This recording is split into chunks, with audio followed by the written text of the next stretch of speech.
I always feel with Kendrick that he's very thoughtful and mindful with a lot of his lyrics, and progressive, and it seems to be on the right team. And then that intro to that song does confuse me. I am like, what's going on here? But let's get back to music and let's talk about the album that I've sent you this week. I've sent you Untitled, Unmastered, Kendrick Lamar.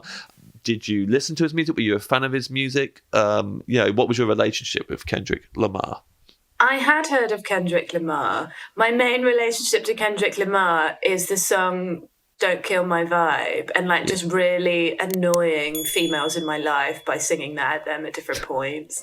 Don't kill my vibe. Don't kill my vibe. Don't kill my vibe. Don't kill my vibe. I also really loved he's got a track about sitting down and being humble. Yeah. I know some of the bigger tunes, and I'd actually seen this hip hop documentary on iPlayer when I was watching lots of stuff in the pandemic. That was really cool, and there was a whole section on him in that, and kind of found out a bit more about his story and what it meant to people, and his track We're Gonna Be Alright and stuff, and what that meant to the community where he came from, and he was going back and talking to them. So yeah, I really rate him. I think he's quite different from other hip-hop artists, vocally and stuff that he's doing. But yeah, I only really listen to hip-hop when I feel I really want to feel powerful. And I have to say the opening to this track reminds me of when I used to listen to a lot of Biggie Smalls. But then the interludes would just be really sexual and oh.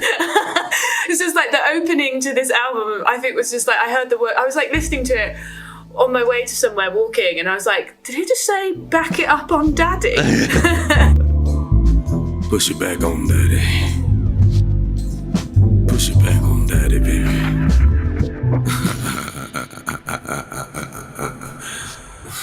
And it reminded me of the times I would listen to Biggie Smalls, and then the interludes really sort of would take a turn, and I'd be like, oh no. It's quite sort of,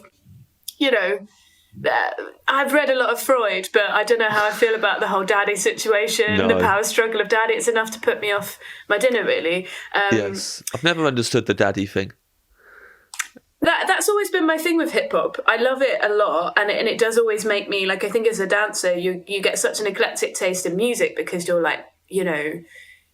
when you're performing and dancing to stuff all the time, you just listen to lots of different stuff. And I would always find it would get you in the zone for performing or working out or training. You're going to do a lot of hard training. Nothing makes you feel more powerful than listening to hip hop. I think when you are a woman, it hits you differently when you can feel that kind of language around women, and the way that women are sort of always kind of portrayed in too close a proximity to prostitution and money, and never in having their own autonomy kind of puts an edge on it. So yeah. That intro to that first song, I am always a bit confused by it, because I always feel with Kendrick that generally he doesn't lean into that sort of stuff as much as other artists do.